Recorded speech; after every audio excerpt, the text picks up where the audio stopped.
వరంగల్ జిల్లా ప్రెసిడెంట్ ఎర్రబెల్లి స్వర్ణ ఆంటీ గారికి, అట్లాగే వాల్మీకి రవీంద్రన్న గారికి, ఇతర పెద్దలకి, వేదిక ఎదురుగా ఉన్న ప్రింట్ అండ్ ఎలక్ట్రానిక్ మీడియా సోదరులందరికీ కూడా శుభోదయం. మనస్ఫూర్తిగా నా నమస్కారాలు తెలియజేసుకుంటున్నాను.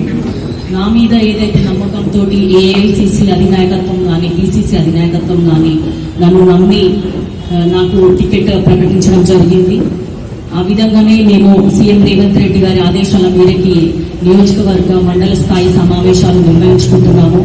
కానీ బీజేపీ వారికి అప్పుడే ఓటమి భయం పట్టుకున్నదని నిన్న చూసిన చిల్లర వాక్యంలో నిదర్శనము.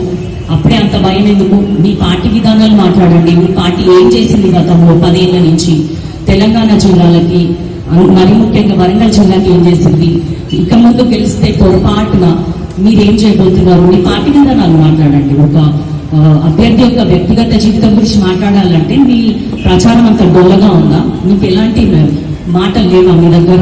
మీ ముందు పెరిగిన దాన్ని, నేను ఇక్కడే వరంగల్లో పుట్టిన దాన్ని, చదువుకున్న వరంగల్లోనే, ఉద్యోగం కూడా ఆయన కళ్ళ ముందే వర్ధనపేటలోనే పనిచేసిన 5-6 ఏళ్ళు.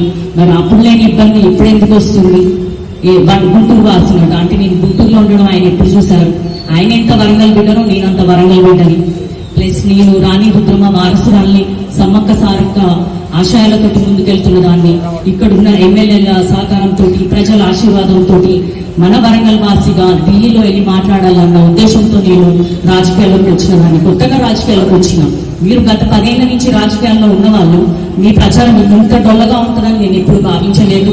మీరు మాట్లాడడానికి ఇంకా ఏం లేనప్పుడు మీకు ఉన్న మిడిమిడి జ్ఞానం, కాన్స్టిట్యూషన్ తెలియదు, రాజ్యాంగం తెలియదు, రిజర్వేషన్స్ మీద అవగాహన లేదు. ఏదైతే మనువాదాన్ని ప్రోత్సహిస్తూ ముందుకెళ్తున్న బీజేపీ పార్టీ నుంచి వచ్చిన మీ అధినాయకుడు మోడీ ఏం మాట్లాడితే ఇక్కడున్న మీ నాయకులు కూడా అదే మాట్లాడుతున్నారు. అందుకే మీరు ఆ విధంగా మాట్లాడుతున్నారు. కులము మతము ఎన్ని రోజులు వీటిని అడ్డు పెట్టుకొని మాట్లాడతారు? ముందు జనాలు రామ మందిరం గురించి మాట్లాడేళ్ళు, తర్వాత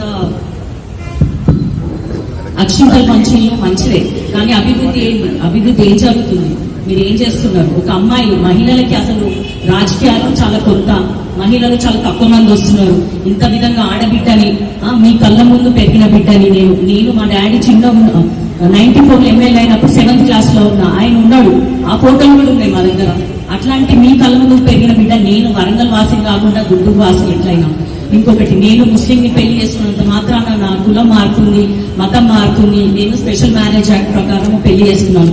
దాంట్లో ఉన్న రాజ్యాంగం కల్పించిన హక్కు ఏంటంటే ఎవరి రిలీజన్ వాళ్ళు పాటించవచ్చు. ఆ విధంగా నేను ముందుకెళ్తున్న జీవితంలో. కానీ నేను ఎటువంటి వేరే పనులు చేయలేదు.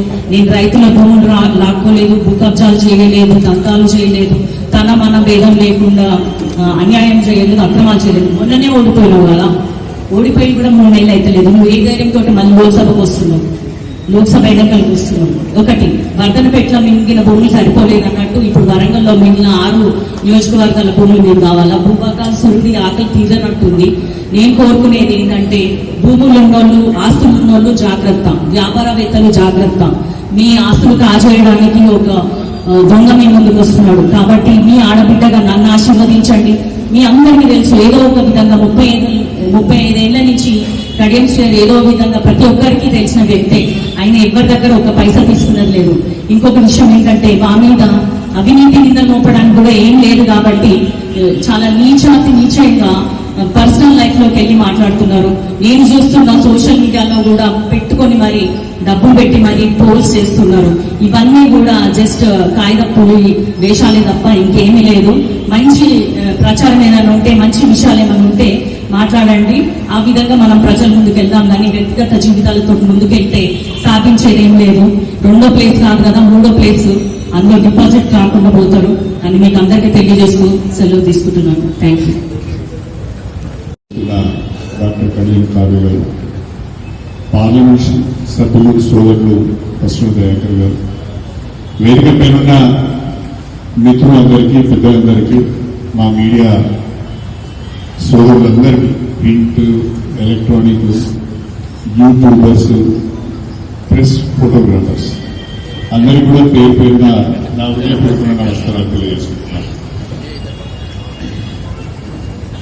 వాస్తవంగా నిన్న బీజేపీ వాళ్ళు మాట్లాడిన మాటలకు సమాధానం చెప్పవలసిన అవసరం లేదు. కానీ నిన్నటి వాళ్ళ ప్రెస్ మీట్ లో